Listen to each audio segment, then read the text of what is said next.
Well, viewers, there's breaking news that's coming in as we speak, which is the latest coming in as far as Bihar elections. The BJP has released the first list of candidates for the Bihar elections. Remember, NDA has also been able to stitch together its seat-sharing formula, something that the Mahagathbandhan is yet to get its act together. And they have now released the first list of candidates for Bihar elections. Now, the elections will take place in 2 phases.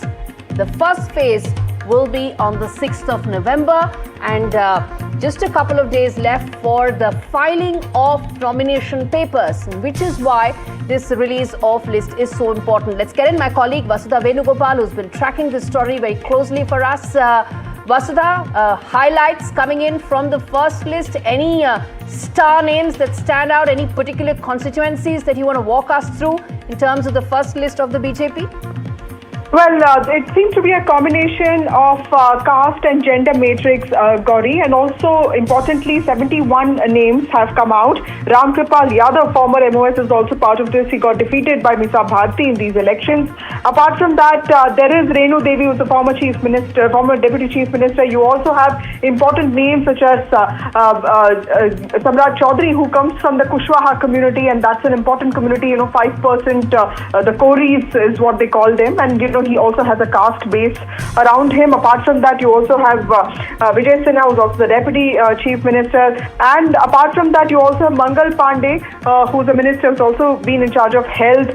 So clearly some important names there. 71 names have come out, includes about 9 to 10 women as well, and it seems to be, according to my sources, a combination of several factors, including caste, and also the fact that the JDU and LJP are also important allies this time. In fact, LJP has gotten about 29 seats.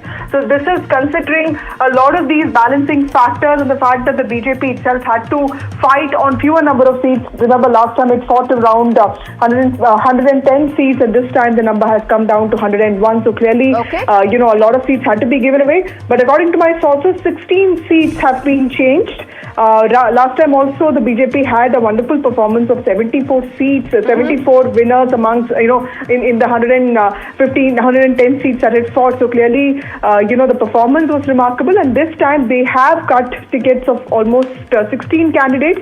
But other than that, there's a lot of repeat MLAs is what I see from the first list. Okay, Vasudha, we're going to try and fix that audio line in just a bit. Until then, we also have Aishwarya, my colleague, joining me for more on this. Viewers, if you're tuning in right now, latest updates coming in with regard to Bihar elections ahead of the phase 1 elections that will be taking place on the 6th of November. BJP has issued and announced its first list. Both Prabhakar and Aishwarya with me, and some very important names that we're going to talk more about. Vijay Kumar Sinha, Samrat Chaudhary, several others. They are fighting in this first list that has been announced. Aishwarya, to you first, and then I get in Prabhakar as well for more on it.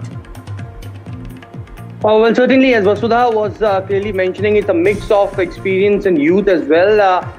In this first list of the Bharatiya Janata Party for Bihar Assembly Elections 2025, 9 women have also been given tickets as far as Renu Devi from Betia is concerned, Gayatri Devi from Paryar, it's Devanti Yadav from Narpadganj, Preeti Singh from Kishanganj, Nisha Singh from Pranpur, Kavita Devi from Koda, Rama Nishad from Orai, Aruna Devi from Vasliganj, and Shreyasi Singh from Jumai, which is a total of 9 women candidates announced in the first list. Important names, as you rightly mentioned: Samrat Chaudhary, Mangal Pandey, minister in Bihar government as of now. There have been some names which had cut as well, which were the sitting MLAs from different seats. But as since morning we were discussing about how there has been tweets that were shared by Chirag Paswan, Upendra Kushwaha, that everything is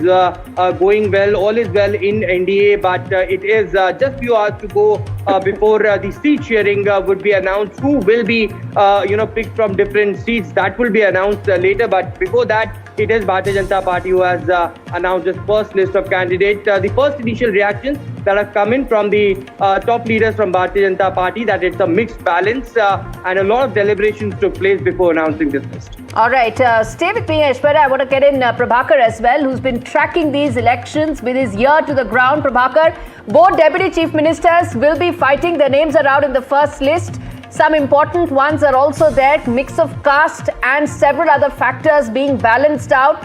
But walk us through the fact that BJP has been able to now announce its list, even as seat-sharing pacts, those difficult conversations between allies on both sides do continue.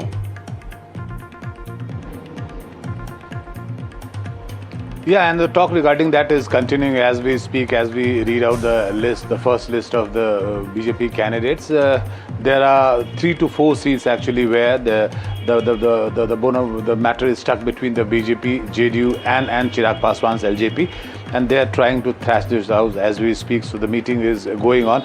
If I could just scan through the list and read you the important names, actually point out the important names who are politically important and because of whom those seats will become VIP seats is as follows. So Betia is important. Renu Devi, she was a former chief minister, former deputy chief minister. She is contesting from Betia. Sunil Kumar Pinto is a former member of parliament and also a minister, former minister here. So he is contesting from Sitamarhi. Then you have Neeraj Kumar Bablu from Chhatapur. Neeraj Kumar Bablu happens to be a minister in the present government. Then you have Krishna Kumar Rishi, who is also a minister. Then you have Tarkur Prasad, who was a former deputy chief minister of Bihar. You have many interesting names. From Gora Barampur, you have Sujit Kumar Singh, who happened to be the retired income tax commissioner, and he is contesting from Gora Barampur. You have Sanjay Saragi from Darbhanga, who is again a sitting minister. You have Javesh Mishra from Jale, who is again a minister. So many important names. Raju Kumar Singh from Sahibganj, who happens to be a minister in the present government. Mangal Pandey, a very important name, a former BJP state president. He'll be contesting from Siwan, I'm told, and so his name figures out here.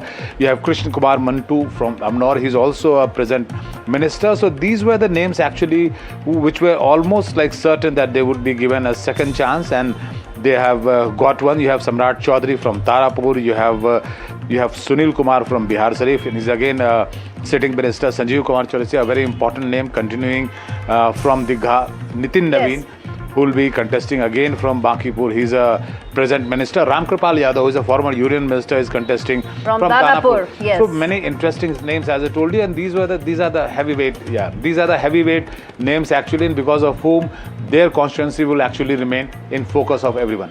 Absolutely, and this is how they turn into VIP seats. That's a very important point, Prabhakar, you made. I'm going to come back to you with the expectation about some of these important seats where there's going to be heavy campaigning from the BJP side. The Prime Minister is also going to be there.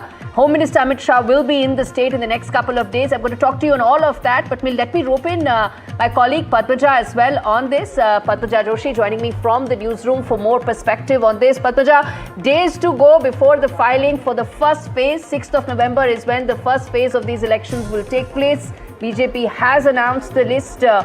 First list has come out, even as the bickering as far as seat sharing continues, but more so in the Mahagathbandhan camp, where one is actually seeing some very interesting set of details that are actually coming out, with people being given tickets even when nothing has been decided, people being given party symbols when nothing has been sort of stitched together.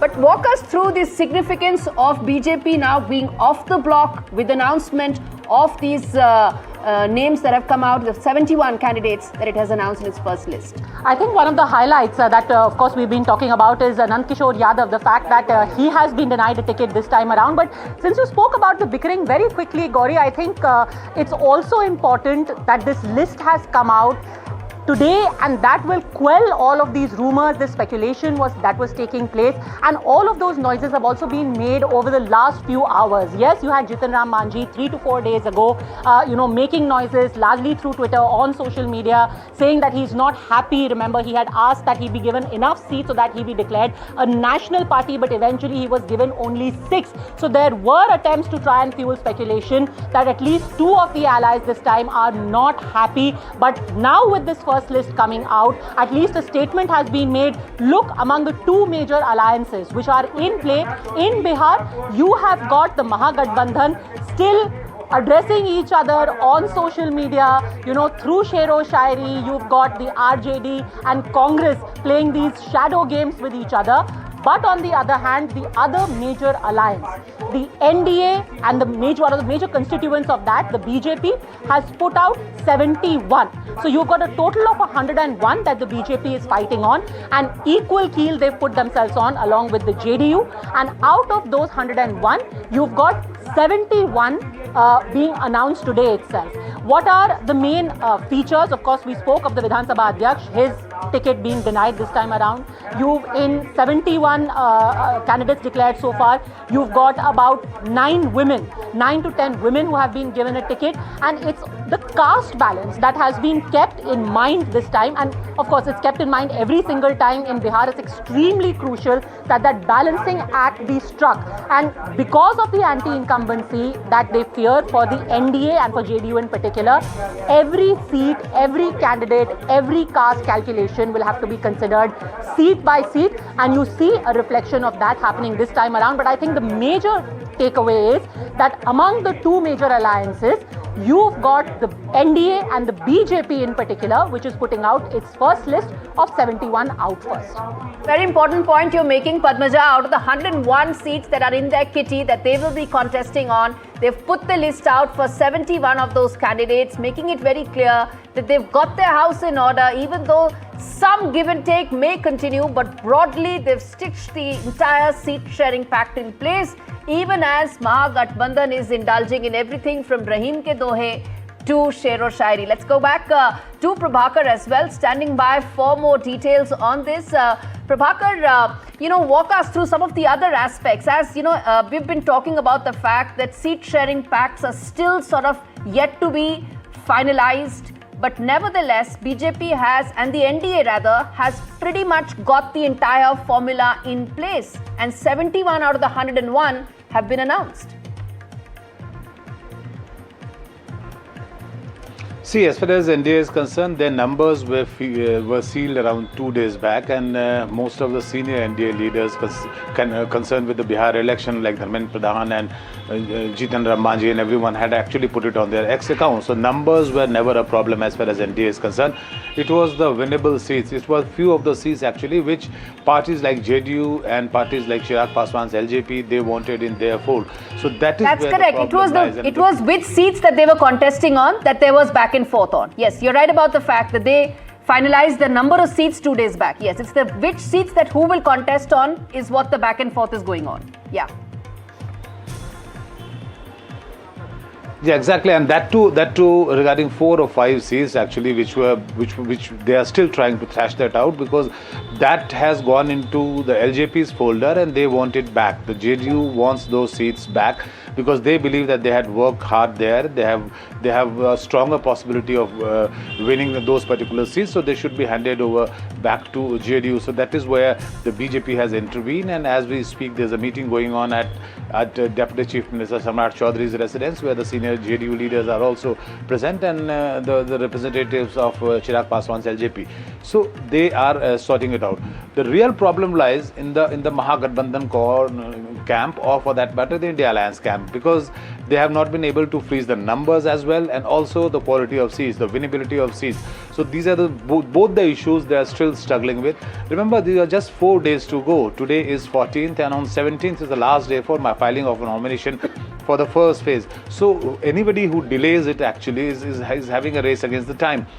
BJP was first to release the list. I mean, talking about the national parties, of course, Jan Suraj and parties like AIMM, they have already done it a few days back. So, but in the race of these national parties, or especially the coalition partners, BJP was the first to release the list. They have done it, and their candidates now would actually go out to the respective constituencies, file their nominations, get their papers ready, and kind of get going and start the campaign. But as far as the India Alliance candidates are concerned, they are still waiting for the confirmation before they can actually move out and start their campaign in the field. Yes.